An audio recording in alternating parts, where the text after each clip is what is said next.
When it comes to Diablo Immortals, we have numerous systems that work together that contribute to your player power. But the system that initially seems the most simple can also be the most confusing for other players, and that is the core gearing system. And in this video, I'm going to try and do my best to explain to you how gearing in Diablo Immortal works, and also some of the random elements. You may be really surprised to find out that some ways that maybe you thought you had to play in order to get the best gear in the game may not necessarily be true. So stick around, drop a like if you find this helpful. Let's learn about gearing in Diablo Immortals. And guess what? This is for free-to-play players. This is for pay-to-win players, for everybody.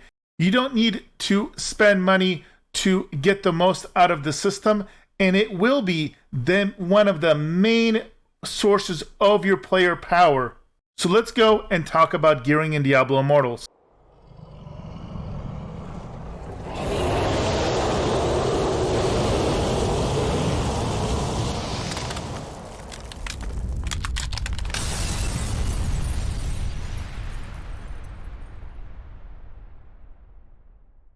Okay, so we are looking at my character in Diablo Immortals, and when I'm talking about gearing in Diablo Immortals, I'm talking about primary loots, which are these 6 items on the right-hand side, and then your secondary loots on the left-hand side.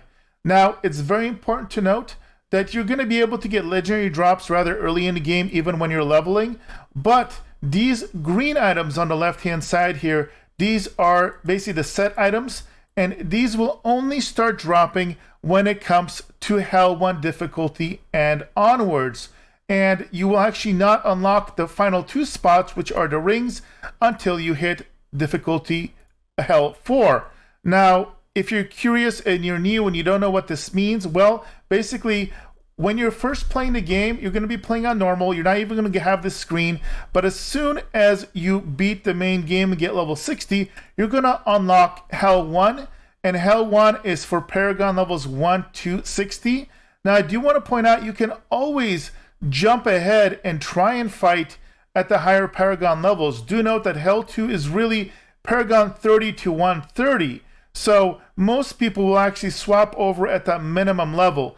Now, why is this important? Well, it's important because starting with Hell 1, this is where you are going to, in dungeons, get some additional benefits, including those set pieces dropping. Now, if you're ever wondering where to get certain set pieces and when they unlock, it's actually really easy to find out, but it's a little hidden in the menu. So if you click on either a mobile, or I'm on PC right now, you click on one of the set pieces, scroll down here, go to where it actually shows your set items, click on this little item right here, or icon, and notice it'll say, here's the gloves. They will start dropping at Hell level difficulty 2 or higher. The boots are Hell 1 plus, same with the belts. Here's Hell 2 for the necklace, and the rings I mentioned are Hell 4 plus. It will even tell you what dungeons to go to. So Forgotten Tower here, Destruction's End. What's nice and user-friendly here, you can always just click on this, and it'll literally teleport you to your nearest waypoint and help you get there. So that's the first thing to note about the gearing. Now in this video, we're going to be talking about scores, but I do want to point out something because people have been asking me this a lot. If you look at the score, there's 2 numbers, your initial number and then a second number to the right. If you're ever wondering what the second number, this is your actual score number, and this is based off applying all the modifiers. So if you click on this icon to the right here, it'll tell exactly why. So when it comes to your life bonus, you're going to have your base attribute and your bonus from your legendary gems. Now, it's very important to note, the basically biggest pay-to-win element of this game is going to be your resonance score, and this is going to be giving you a percentage bonus, but to your base scores. And your base scores are basically just your health and your damage.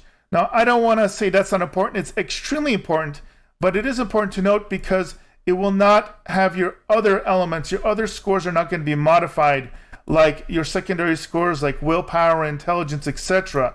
But here again, on any item, either on the left side or the right hand side, you can click on them, click this little icon, and shows you your other upgrades. Now, when it says upgrades and socketed gems, the socketed gems are going to be obviously any modifiers on the right hand side, it's going to be your legendary gems. On the left-hand side is going to be the basic gems that you upgrade.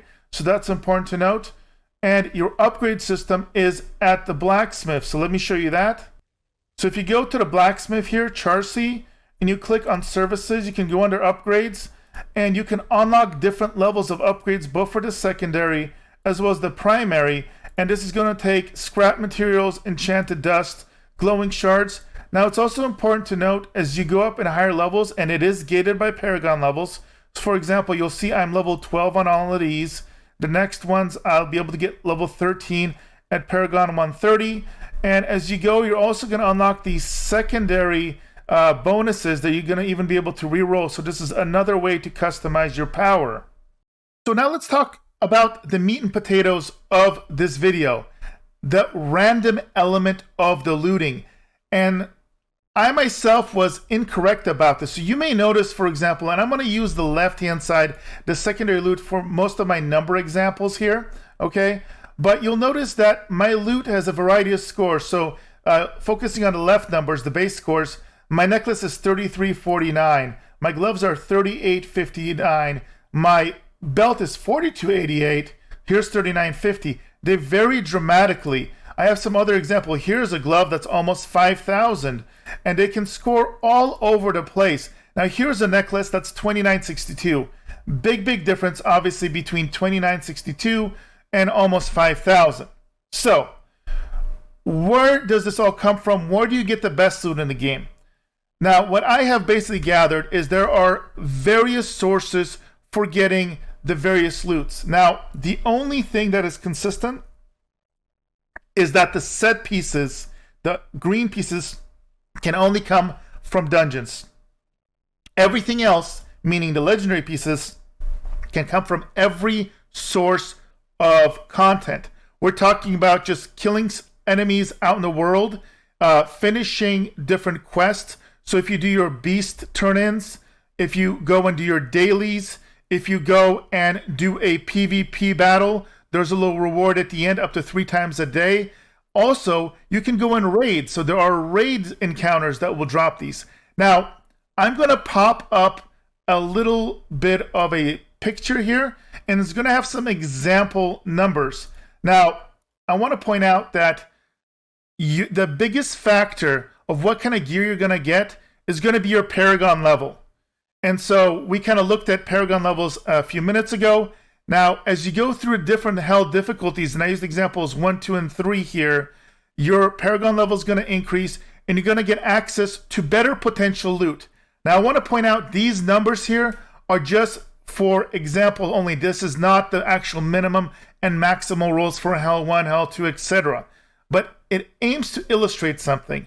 Whenever an item drops, it has a range of rolls. And in addition to this, an item can roll as exceptional or non-exceptional. Now I'm going to show you here an example of what an exceptional looks like. So exceptional normally will have way better stats, but it can also roll an extra attribute. So you'll notice here, it doesn't say exceptional anywhere, but you can tell both of these have 3 main attributes instead of 2. While here my pants are not exceptional, they only have 2 main attributes here. So your potential for the best loot is going to be exceptional. So not only do you need to be fighting on higher Paragon levels and being higher Paragon and higher difficulty levels to get the best loot, but you also have to get lucky. And so it's not about just getting your main set piece or a certain type of legendary. You also have to get lucky and get it in an exceptional format to get your max potential score. Now, going back to the image I have, notice, and this is something I found just through playing a lot, that minimal roll tends to slowly increase while the max roll increases quite a bit higher. So what I found is there can be very large discrepancies. And even when I was, as an immortal, killing the highest raid content in the game, I found that I didn't necessarily get the best loot in the game. In fact, right here I'm showing this amulet. This amulet is 2962. I got this off a health rerun, yet the score was horrible. Now, on the flip side, there were some loots, like for example, my chess piece, which is base score is 8414. I got this actually maybe a couple weeks ago. This is a godly roll, and people are asking, hey, did you get this off, high-end PvP? Did you get it from raids? There had to be some unlocked special content. And no, this actually just dropped from me farming a health dungeon. The reason I point this out is there are a lot of people that feel like if they're not in an Immortal, if they're not in high shadow clans doing all the special activities, they have no chance at getting the best loot. And that's actually not true.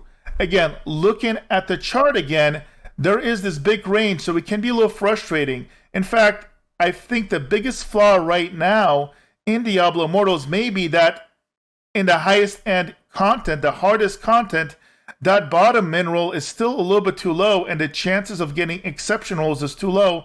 So getting kind of min-maxed rolls for any tier is quite a bit rarer. And so people oftentimes are just out in the world doing quests, doing dungeons, and that's where they get the best loot. Now, I think this is kind of nice for players, but it also, I feel like this emphasizes the importance of high-end content or how special it feels. So, big thing here, the takeaway. My personal recommendations. If you want the best gear in the game, you're going to have to dungeon farm. Spam dungeons at the highest difficulty you can, and don't just farm in order to get the best loot pieces, but you're going to need to make sure that you are getting them exceptional. Now, here is the secret to it all. If you go under your Codex, upper left-hand corner, you can look at the basically weekly Codex, and you're going to see that 2 dungeons every week are highlighted. This week, it's Destruction's End and Tomb of Fahir. Notice here it says bonus set and legendary drops, as well as high-quality items. This is very, very important. And this also, if you look at ... is for legendaries. What does this mean?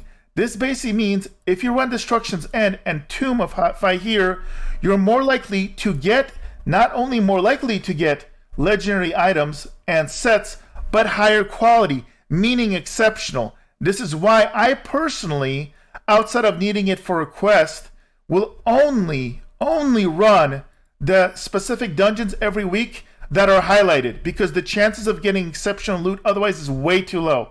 Alright guys, now in addition to the bonus from that Codex that I just mentioned, there's one other way to increase the chance of getting higher quality legendary and set pieces.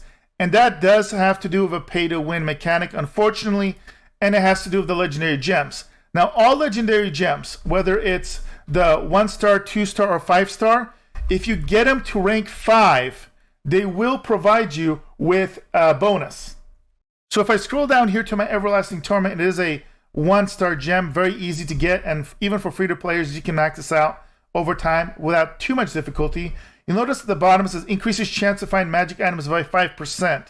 Now, 1-star gems will give you a 5%, 2-star gems will give you a 10%, and a 5-star gem, like you see here, my 4 out of 5 Blessing of the Worth, will give you 15%. This is a rank 5. You do not have to go to rank 10. It's a little bit more manageable, and it does add up. Now, this wording, increased chance to find magic items, a little bit misleading, because what it actually does is it actually helps you increase the chance of getting better quality loot. That's the biggest emphasis. What does that mean? Basically, more likely to proc exceptional loot. At the end of the day, as I mentioned, your best loot will all be exceptional procs. I got to a point where if it's not exceptional, it's pretty much trash. Hope that helps out. So, in theory, you would eventually want to make sure that every single one of your gems is at least rank 5. Again, for free-to-play players, even if they're all rank 1 gems, that's not bad. That's still a 30% increase. And of course, if you were a whale and had all of them rank 5, well, then you could get 5 times 15. So we're talking about a 75% bonus. So there's that big difference there for you. All right, guys, I hope that this video helped you understand legendary and set pieces a little bit better, and overall gearing, how to get the best gear possible, and also certain elements that may be not as important. And if you did find this information helpful, make sure to drop a like. Let me know what your thoughts are in the comments. If you have any other tips to share with viewers, make sure to check them out in the comments or place in the comments as well. And as always, guys, thank you for all the support. I'll see you in the next video.